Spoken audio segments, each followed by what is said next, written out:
Hello दोस्तों, कैसे हैं आप सब? आशा करते हैं बहुत अच्छे होंगे। दोस्तों, इस यूट्यूब परिवार पर हम प्रतिदिन कुछ ना कुछ नया लेके आते हैं। आज भी आपके लिए कुछ नया लेके आए हैं। आप सभी दोस्तों का इस परिवार को बहुत अच्छा रिस्पॉन्स मिल रहा है, बहुत अच्छा सहयोग मिल रहा है।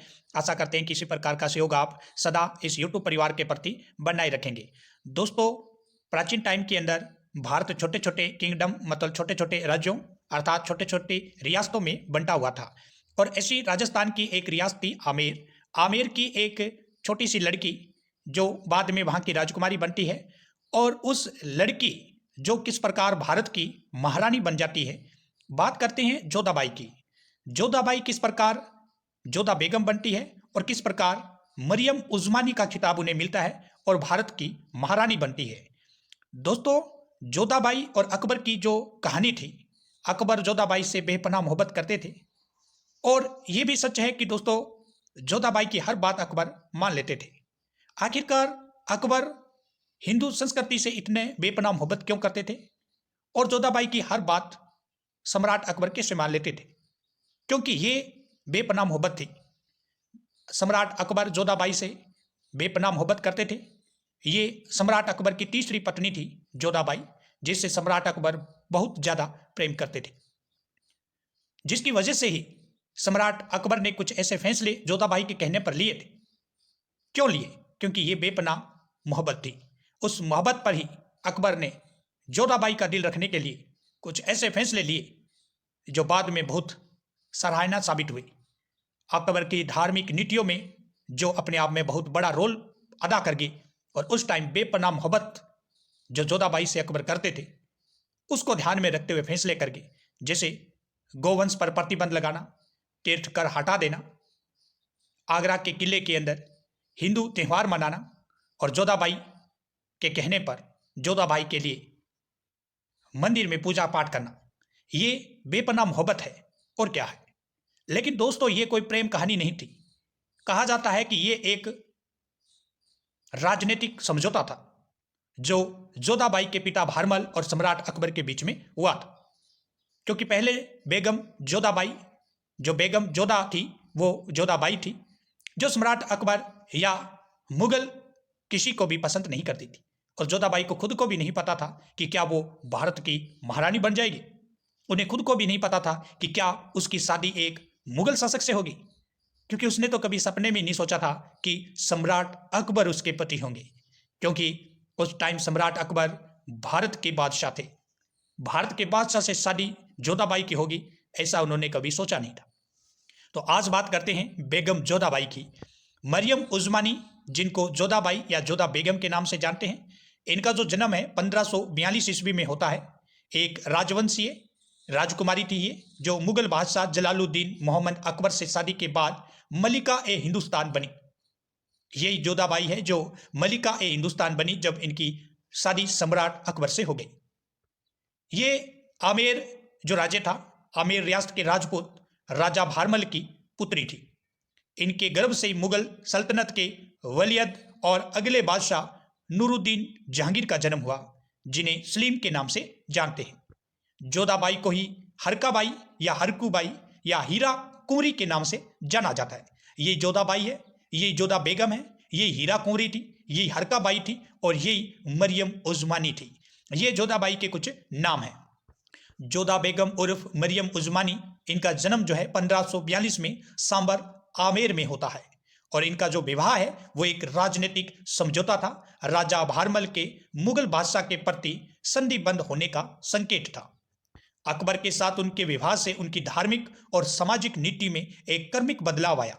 उन्हें आधुनिक भारतीय इतिहास लेखन में अकबर और मुगल के धार्मिक मतभेदों को सहन करने और बहुजातीय और बहुसंप्रदाय के विस्तार के भीतर उनकी समावेशी नीतियों के प्रति सहिष्णुता के रूप में माना जाता है। वह 30 अगस्त 1569 को मुगल शहजादे जहांगीर की मां बनी थी। अकबर जो था उसके ने जब इन्होंने शादी की थी तो मात्र 20 वर्ष की थी जोधाबाई और उसके बाद 1569 के अंदर अकबर के बेटे के रूप में शहजादे जहांगीर, जिसका बचपन का नाम सलीम था, जन्म लिया। जोधाबाई का विवाह अकबर के साथ 6 फरवरी 1562 को सांबर हिंदुस्तान में हुआ था। वह अकबर की तीसरी पत्नी और उसके 3 प्रमुख मलिकाओं में से एक थी। अकबर के पहली मलिका रुकिया बेगम निसंतान थी और उसकी दूसरी पत्नी सलीमा सुल्तान और उसके सबसे भरोसेमंद सिपलाह बहरम खां की विधवा थी।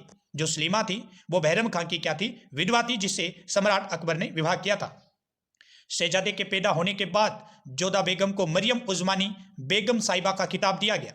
आमेर के राजा, जो काफी बड़े राज्य से आए थे, विशेष रूप से मुगलों के साथ घनिष्ठ सहयोग से मुगल लाभान्वित हुए और अपार धन और शक्ति प्राप्त की। मनसबदारों की अबू फजुल सूची में 27 राजपूतों में से 13 आमेर कबीले के थे। उनमें से कुछ शाही राजकुमारों के पदों तक पहुंचे। उदाहरण के लिए राजा भगवान दास 5000 के गुड सवारों के सूबेदार बने, जो उस समय उपलब्ध सर्वोच्च पद था। गर्व का शीर्षक अमीरुल उमरा मुख्य महान था। उनका बेटा महान सिंह प्रथम 7000 गुड सवारों के सूबेदार बनने के साथ अकबर का सेनापति भी बना था, जिसको कुंवर मान सिंह के नाम से जानते हैं। राजपूतों के प्रति अकबर की दोहरी नीति, उन लोगों के लिए उच्च पुरस्कार जिन्होंने संधियों की और उन लोगों पर लगातार दबाव डाला जिन्होंने विरोध किया। जल्द ही राजस्थान के सभी महान राजपूत शासकों के अधीन क्षेत्र अकबर के नियंत्रण में आ गए। हरकाबाई आमेर के राजा भारमल कछवा की बेटी थी। आमेर एक छोटा सा राज्य था जहां विरासत की लड़ाई चल रही थी। आमेर की गद्दी पर अधिकार करने के लिए राजा भारमल अपने भाई पूर्णमल से संघर्ष कर रहे थे। उनका पड़ोसी राठौड़ घराना भी उनके राज्य पर नजर गड़ाए बैठा था। राजा भारमल के भाई को मुगल गवर्नर मिर्जा सरफुद्दीन हुसैन का समर्थन मिल रहा था। अकबर की एक और जीवनी, Akbar the great Mughal the definitive biography लिखने वाली ईरा मुखोटी लिखती है कि राजा भारमल एक अच्छे रणनीतिकार थे। उन्होंने अपने भाई से पार पाने के लिए अकबर की सहायता मांगी और अपनी बेटी हरका से उनकी शादी का प्रस्ताव रखा। इससे पहले भी कई बार राजपूत परिवार विजयी प्रतिद्वंदियों में अपनी बेटियों की शादी करते रहते थे। इससे पहले मारवाड़ के राव मालदेव ने अपनी एक बेटी की शादी गुजरात के सुल्तान महमूद और दूसरी बेटी की शादी इस्लाम सासुर से की थी।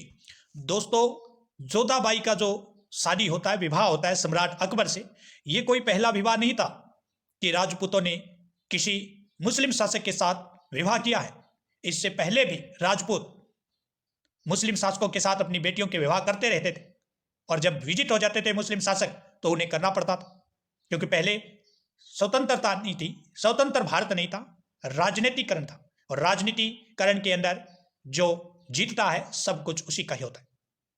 अकबर और जोधाबाई, कहा जाता है दोस्तों कि अकबर ख्वाजा मोइनुद्दीन चिश्ती, जिनकी जो दरगाह है अजमेर के अंदर है, अकबर हर साल ख्वाजा मोइनुद्दीन चिश्ती की दरगाह पर जियारत करने जाते थे और जोधाबाई के विवाह से पहले भी सम्राट अकबर अजमेर जियारत करने जा रहे थे। तभी सम्राट अकबर और भारमल की मुलाकात होती है। इनके बीच में एक व्यक्ति था जिन्होंने भारमल की अकबर के साथ मुलाकात करवाई और तभी भारमल ने अपनी बेटी का विवाह का प्रस्ताव रखा। और दोस्तों, पहली बार जब अकबर ने जोधाबाई को घूंघट की आड़ में देखा था तलवारबाजी करते हुए, तभी अकबर जोधाबाई पर फिदा हो गए थे। अकबर ने तय कर लिया था कि अगर तीसरी पत्नी के रूप में किसी को पत्नी बनाएंगे तो वो जोधाबाई को ही बनाएंगे, क्योंकि 20 वर्षीय जोधाबाई को जब उन्होंने देखा था तलवारबाजी करते हुए, बाल खुले, घूंघट की आड़ में, तभी अकबर ने इरादा बना लिया था और तभी से सम्राट अकबर की मोहब्बत जोधाबाई के प्रति आकर्षित होती गई और इतनी आकर्षित हुई कि भारत की प्रेम कहानियों में दोनों ने अपनी छाप छोड़ दी है। सम्राट अकबर जोधाबाई प्रेम कहानी। अकबर ने राजा भारमल का पैगाम स्वीकार कर लिया और अपने गवर्नर मिर्जा सरफुद्दीन हुसैन को हिदायत दी कि राजा भारमल के बंधक बनाए गए रिश्तेदारों को रिहा कर दे। अकबर ने हरकाबाई मतलब जोधाबाई का धर्मांतरण नहीं करवाया था, धर्म परिवर्तन नहीं करवाया। क्यों? आखिरकार अकबर की यह पहली पत्नी थी जिनका इन्होंने धर्म परिवर्तन नहीं करवाया। हुआ है क्योंकि यह अकबर की बेपनाह मोहब्बत थी। अकबर जोधाबाई से बेपनाह मोहब्बत करते थे। ये मोहब्बत ही थी जिसमें अकबर हरकाबाई के कहने पर कुछ बहुत ज्यादा कार्य भी कर चुके थे। अजमेर से लौटते हुए सांबर में अकबर ने 20 वर्षीय हरकाबाई से शादी की थी। अकबर ने वहां से आगरा तक का 200 किलोमीटर का रास्ता 3 दिन में तय किया। हरकाबाई के साथ उनके भाई भगवंत दास और भतीजे मान सिंह भी आगरा आए थे। इस विवाह से ये सुनिश्चित हो गया कि हरका बाई के पिता को उनका राज्य वापस मिल गया और उनके विरोधियों को मुंह की खानी पड़ी। अब्दुल कादिर बदायूं अपनी किताब मुंतखब उत तवारीख में लिखते हैं कि हरका बाई और भारमल के उत्तराधिकारी भगवंत दास और उनका 11 साल का भतीजा मान सिंह भी अकबर के दरबार में शामिल हो गए थे। जब हरका के बेटे सलीम मिर्जा ने राजा भगवंत दास की बेटी और उनकी भतीजी से शादी की तो अकबर ने बहू के घर में सभी हिंदू रीतियों में भाग लिया। वह लिखते हैं कि बादशाह ने राजकुमारी के घर से राजमहल तक के पूरे रास्ते में सोने के सिक्के बिखेरने का आदेश दिया, जिसे उठाते उठाते लोगों के हाथ कांप गए थे, हाथ दुखने लग गए थे, इतने सोने के सिक्के रास्तों में बिछाए गए। हरका बाई के कारण ही अकबर ने गोमांस खाना छोड़ दिया। हरका बाई का भी असर था कि अकबर ने खुद तो गोमांस खाना छोड़ा, अपने दरबार के लोगों के गोमांस खाने पर भी प्रतिबंध लगा दिया। अकबर के इस फैसले से दुखी होकर इतिहासकार बदायूं ने लिखा कि अकबर का हिंदुओं का साथ होने के कारण ही उन्होंने गोमांस, लहसुन और प्याज खाने पर प्रतिबंध लगा दिया था। वो उन लोगों के साथ संपर्क करने में कतराने लगे जिनकी दाढ़ी हुआ करती थी। अकबर की बेपनाह मोहब्बत थी जोधाबाई के साथ। वह लिखते हैं कि अकबर ने एक और आदत पाल ली, वो थी साल के कुछ महीने मांस न खाना। अबुल फजल ने अकबरनामा में अकबर की इस नई आदत की तारीफ करते हुए लिखा कि महामहिम को अब गोश्त पसंद नहीं आता, वो इस बारे में खुलकर बात करते हैं। वो सिर्फ गंगा जल पीते हैं, जो कि उनके लिए खास तौर से कासगंज के पास सोरों से मंगाया जाता था। वो पहले से ही उपवास रखा करते थे, बाद में धीरे धीरे उनकी संख्या बढ़ा दी गई। अकबर ने हिंदू धर्म ग्रंथ महाभारत और रामायण का भी अनुवाद करवाने का बीड़ा उठाया। महाभारत का अनुवाद करने की जिम्मेदारी उन्होंने जानबूझकर संकीर्ण सोच वाले बदायूं को सौंपी, जो अकबर से नाराज रहते थे।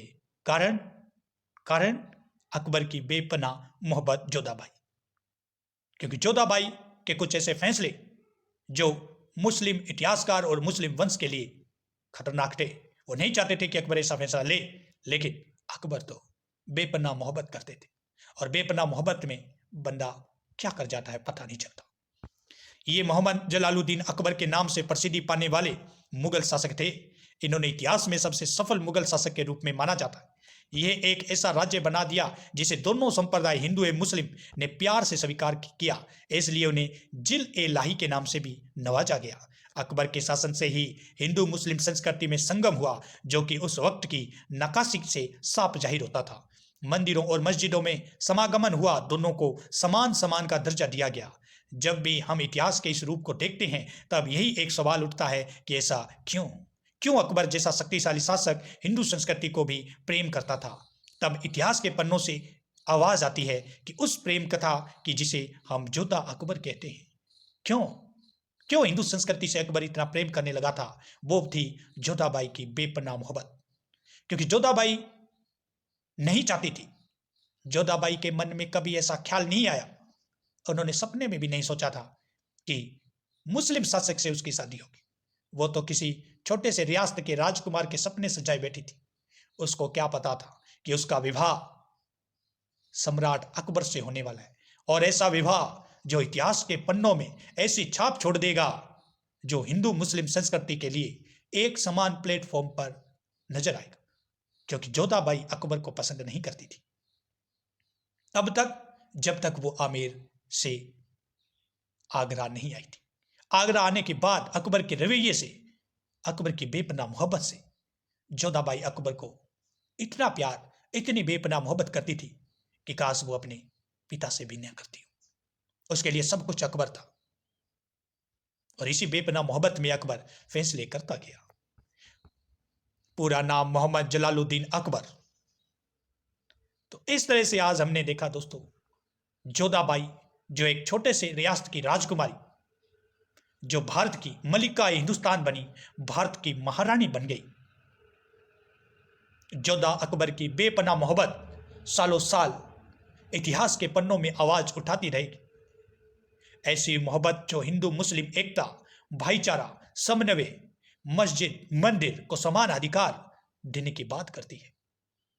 ऐसी मोहब्बत जो आने वाली पीढ़ियों को संदेश देती है कि व्यक्ति मोहब्बत में क्या कुछ नहीं कर सकता। दोस्तों, मोहब्बत में बहुत जान होती है, बस करने वाले होने चाहिए। और ऐसी मोहब्बत अकबर और सम्राट जोधाबाई ने की। दोस्तों, आज के वीडियो में हमने जोधाबाई के बारे में बात की है।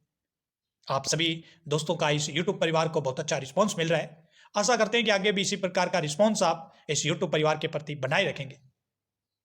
और कहानी, प्रेम कहानी बेपनाह अकबर की मोहब्बत आपको किस प्रकार लगी, कमेंट में जरूर लिखें। धन्यवाद दोस्तों, फिर मिलते हैं न्यू वीडियो के साथ।